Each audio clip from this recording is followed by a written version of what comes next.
Hello दोस्तों, कैसे हैं? उम्मीद करते हैं आप लोग बहुत अच्छे होंगे, मस्त होंगे, पढ़ाई करने में व्यस्त होंगे। आज के सेशन में हम बताने वाले हैं, जो सीआरपीएफ की वैकेंसी आई है, ये केंद्र सरकार की तरफ से, सेंट्रल गवर्नमेंट की तरफ से वैकेंसी निकल कर के आई है।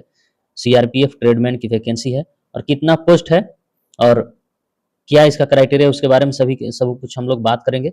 और इसके अंदर कितने लोग जा सकते हैं, कितना हाइट चाहिए, कितना दौड़ है, कितना दौड़ना पड़ेगा, फिजिकल के बारे में सब कुछ हम बताने वाले हैं।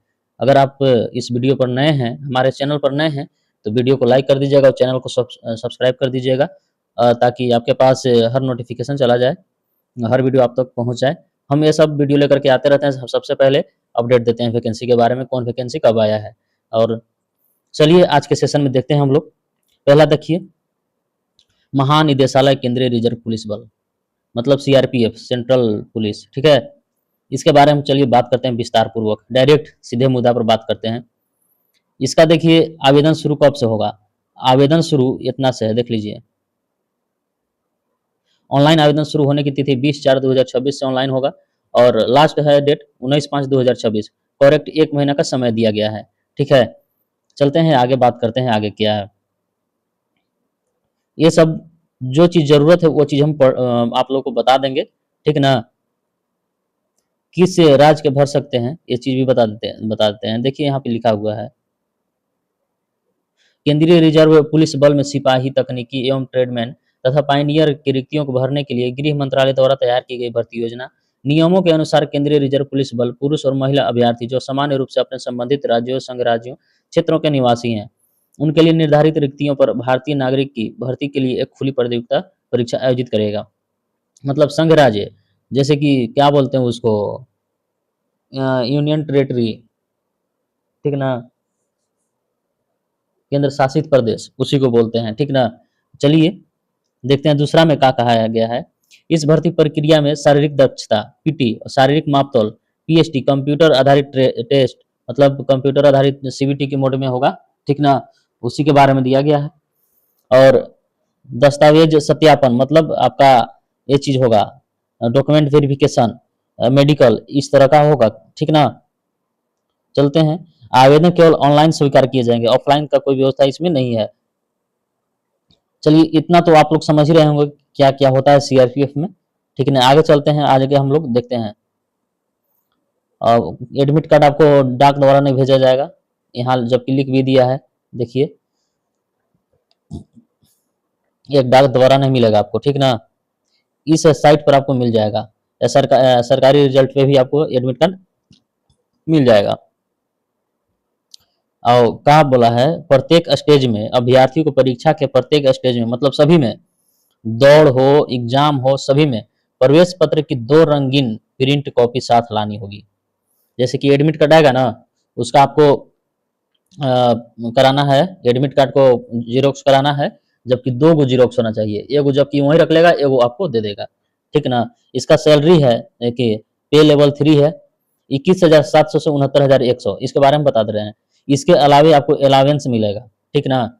कई राज्य में अलग है, अलग अलग अलावेंस है, जैसे जम्मू कश्मीर में 18,000 अलावेंस है। सैलरी के अलग, सैलरी आपको अगर 21,700 है, 18,000 आप समझिए कि अलावेंस वगैरह बन करके, टीए डीए बन करके, मतलब लगभग लगभग 40-45,000 टीए डीए सब कुछ मिल बन करके हो जाता है।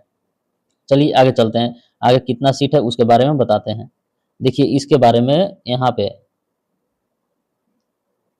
ठीक ना। कुल सिपाही, तकनीकी एवं ट्रेडमैन कुल 9,175 पद है। पुरुष के लिए 9,096 पद, 9,096 यानी कि 9100 पद पुरुष के लिए है। महिला के लिए 79 को पद है, ठीक ना। और बैकलॉग भी है, इसमें बैकलॉग का भी जोड़ा गया है, ठीक है ना। आगे चलते हैं, ये देख लीजिए कौन राज्य में कितना वैकेंसी है, क्या क्या के लिए है, उसके बारे में आप लोग वीडियो को पॉज करके रोक के देख लीजिएगा, पढ़ लीजिएगा कितना है, ठीक है। आगे चलते हैं,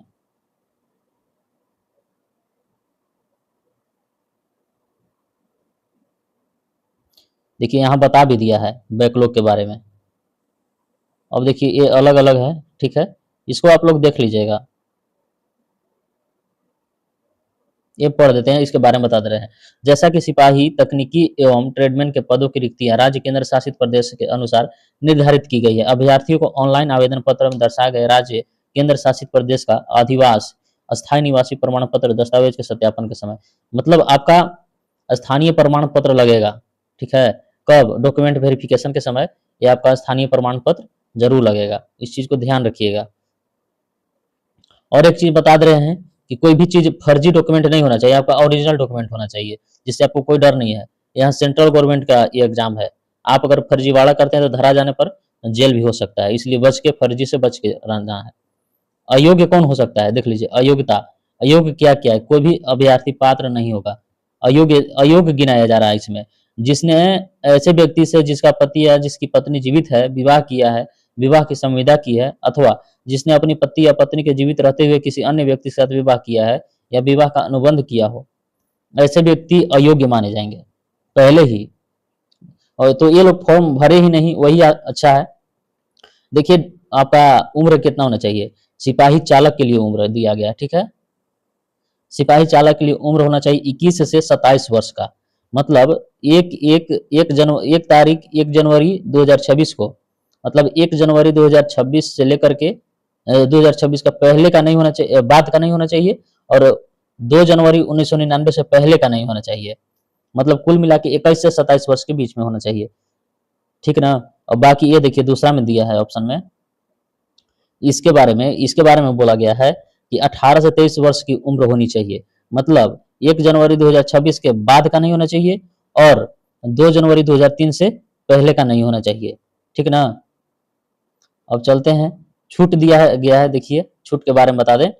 अनुसूचित, इसके बारे में टोटल के बारे में बता देते हैं, ठीक ना।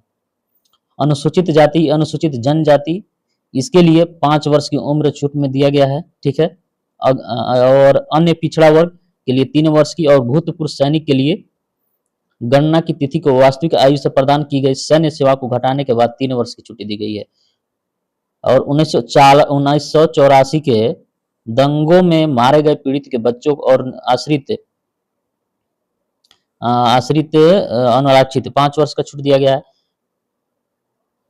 मतलब कुल मिला के देखिए 1984 के लास्ट वाला में 6 नंबर में 1984 के दंगों में मारा गया पीड़ित के बच्चों और आश्रित अनुसूचित जाति एवं अनुसूचित जनजाति के लिए 10 वर्ष की छूट दिया गया है। क्या मजा है रे भाई। देख लीजिए, जिसका 23 वर्ष था 18 से 23, तो उसको एकदम आराम से 33 वर्ष तक होगा, उसका भी होगा, और जिसका 27 वर्ष तक है 37 वर्ष तक हो गया। और विकलांग के लिए तो है ही नहीं, इसमें विकलांग एकदम नहीं है, वो फॉर्म को भरे ही नहीं, वही चीज जरूरी है। अब इधर आप लोग वीडियो को रोक करके पढ़ लीजिएगा, इसके बारे में कोई बड़ी चीज नहीं है, हम डायरेक्ट चलते हैं अब आगे, इसको भी पढ़ लीजिएगा। ये देखिए, ये चीज हाईलाइट अगर ये कर दिया है पहले ही। अनुसूचित जाति, अनुसूचित जनजाति, अन्य पिछड़ा वर्ग, आर्थिक रूप से कमजोर वर्ग, मतलब ईडब्ल्यूएस का लाभ लेने का निर्णायक तिथि ऑनलाइन आवेदन प्राप्त करने की अंतिम तिथि होगी, जो कि 19/5/2026 है, ठीक ना। इसको ध्यान में रखिएगा। आगे चलते हैं। शैक्षणिक योग्यता है चालक के लिए, शैक्षणिक योग्यता और तकनीकी योग्यता। शैक्षणिक योग्यता क्या होना चाहिए? 10th पास होना चाहिए, ठीक है, या उसके बराबर का कोई कोर्स होना चाहिए। और तकनीकी योग्यता क्या होना चाहिए? भारी वाहन चलाने का ड्राइविंग लाइसेंस होना चाहिए, और ड्राइविंग टेस्ट भी लिया जाएगा। मैकेनिक मोटर वाहन के लिए शैक्षणिक योग्यता 10+2 होना चाहिए, कम से कम 10th होना चाहिए, ठीक है। तकनीकी योग्यता देख लीजिए, ITI 2 वर्ष का ये होगा आपका, ट्रेनिंग का अनुभव होना चाहिए, देख लीजिएगा, ये चीज़ है शैक्षणिक योग्यता। इसका पैनियर विंग के लिए है, शैक्षणिक योग्यता वगैरह सब कुछ है। आवेदन कैसे करें? आवेदन सरकारी रिजल्ट से डायरेक्ट आप आवेदन करिएगा, इधर हाल जाल से नहीं करिएगा, डायरेक्ट जाइएगा सरकारी रिजल्ट में, वहाँ पे CRPF ट्रेडमेंट ऑनलाइन के लिए आएगा, वहाँ पे आप डायरेक्ट ऑनलाइन कर सकते हैं। आगे चलते हैं।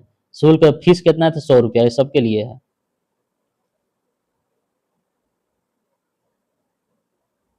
ये सेंटर दिया है, ये चीज़ जो है ना, ये सेंटर दिया है, ये सब के लिए टेंशन नहीं लेना है, कहाँ कहाँ सेंटर है। अब देखिए, कंप्यूटर आधारित परीक्षा केंद्र या शहर पीटी और पीएचडी में उत्तीर्ण अभ्यर्थियों की संख्या के हिसाब से तय किया जाएगा, क्योंकि सभी पीटी और पीएचडी उत्तीर्ण अभ्यर्थी को सीबीटी के लिए चयनित किया जाएगा, याद रखिएगा। बायोमेट्रिक लिया जाएगा, ये भी याद रखिएगा, कुछ फर्जीवाड़ा नहीं है। अब देखिए इन लोग को दौड़ के बारे में है, शारीरिक दक्षता पीटी दौड़ के बारे में है। इतना हम घेरा लगाए हैं, इन लोग को देखिए, सिपाही, चालक, सिपाही, मोटर मैकेनिक वाहन, ये सब के लिए पुरुष के लिए 24 मिनट में 5 किलोमीटर दौड़ना है, महिला को 8.5 मिनट में 1600 मीटर दौड़ना है। बाकी नीचे देखिए 10 मिनट में 1600 मीटर दौड़ना है पुरुष को, और महिला को 12 मिनट में 1600 मीटर दौड़ना है। ये देखिए पायनियर के लिए है, इसका भी देख लीजिएगा, ठीक ना। ज़्यादा लंबा वीडियो नहीं बनाते हैं, ठीक है। और देखिए किसी हाइट के बारे में बताया गया है यहाँ पे, हाइट के बारे में अनुसूचित जनजाति के सभी उम्मीदवारों के लिए 162.55 सेंटीमीटर होना चाहिए, और महिला के लिए 150 सेंटीमीटर होना चाहिए। पूर्वोत्तर राज्य के सभी अनुसूचित जनजातियों के उम्मीदवार के लिए हाइट 157 सेंटीमीटर होना चाहिए, और महिला के लिए 147 सेंटीमीटर होना चाहिए। ये देख लीजिएगा आप लोग, ठीक है, कितना किसका कितना हाइट है।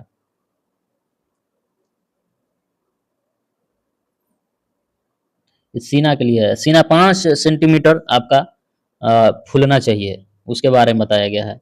ये आप लोग पढ़ लीजिएगा। अब आगे चला जाए आगे। अब देखिए मेन चीज़ यही है, अब इसी को हम बताएंगे डिटेल में, ठीक है। सबसे अच्छी बात है ये। आपका रीजनिंग का प्रश्न पूछा जाएगा 25 को, जीएस का क्वेश्चन पूछा जाएगा 25 को, मैथ पूछा जाएगा 25 को, और हिंदी पूछा जाएगा 25 को। सब एक एक नंबर का होगा और 2 घंटा का एग्जाम होगा, यानी कि 100 क्वेश्चन पूछा जाएगा आपका 120 मिनट में, ठीक है। अगर गलती सही करते हैं तो 1 नंबर मिलता है, अगर गलती करते हैं तो उसका 1/4 भाग कटेगा, यानी कि 0.25 अंक कटेगा आपका, ठीक ना। एक चीज ध्यान में रखिएगा। आगे देख लीजिएगा, ये सब पढ़ लीजिएगा आप लोग। और रीजनिंग से पूछने वाला प्रश्न है, देखिए रीजनिंग से कौन कौन चैप्टर से पूछा जाएगा उसके बारे में है, ठीक है। तो यह सब कोई जानते हैं। यहाँ पे देख लीजिए, यहाँ पे रीजनिंग से पूछने वाले ये चीज़ है, चैप्टर है जीएस से। मैथ से पूछा जाएगा इतना, 3 नंबर का देख लीजिए, मैथ से पूछने वाला है, ठीक ना। और ये देखिए हिंदी या अंग्रेजी से पूछने वाला, ये भी चैप्टर है, चैप्टर वाइज चैप्टर है, ठीक है। ट्रेड परीक्षा, ट्रेड भी परीक्षा होगा, यहाँ से देख लीजिए। सीबीटी में उत्तीर्ण अभ्यर्थियों के समूह में अभ्यर्थियों को ट्रेड टेस्ट के लिए शॉर्ट लिस्ट किया जाएगा, याद रखिएगा। ये सब देख लिए, ट्रेड का लिए ज्ञान होना चाहिए, जिस ट्रेड से भरेंगे उस ट्रेड का ज्ञान होना चाहिए, एग्जाम लेगा आपका। आपका यहाँ से डॉक्यूमेंट वेरिफिकेशन के बारे में दिया गया है। अब यहाँ से बताने वैसा कुछ है खास नहीं, क्योंकि पीडीएफ में तो ज़्यादा लिखा ही जाता है, सब कुछ लिखना पड़ता है उसको, ठीक है ना। और आँख के बारे में बताया गया है, तो आँख में देखिए क्या है ना, कि आपका कलर ब्लाइंडनेस नहीं होना चाहिए, और 6/6 आँख होना चाहिए, याद रखिएगा। अगर 6 बाई किसी को 7 है, 6/8 है, तो देखिए इसमें क्या होगा कि पावर घट बढ़ गया है, तो डॉक्टर से इलाज करा लीजिएगा तो आपका सही इलाज हो जाएगा, 6/6 हो जाएगा। लेकिन कलर ब्लाइंडनेस कभी ठीक होने वाला चीज नहीं है, इसको वर्णांधता भी कहते हैं, जिसमें कि कलर विजन है। तो कलर विजन में जैसे कि रंग को पहचान नहीं पाइएगा, लाल आपको हरा दिखेगा, हरा वाला आपको लाल दिखेगा, ठीक है। इसी के बारे में यहाँ बताया गया विस्तार पूर्वक, तो हम सीधा सीधी बता दिए हैं, अच्छा से बता दिए हैं, ठीक है ना। कलर ब्लाइंडनेस, कलर विजन मतलब समझिए कि जो लाल होता है वो आपको हरा दिखेगा, जो हरा होता है वो आपको लाल दिखेगा। और दूसरी बात, आंख आपका 6/6 होना चाहिए, यानी कि 6/6 अंग्रेजी में कहते हैं, इतना होना चाहिए।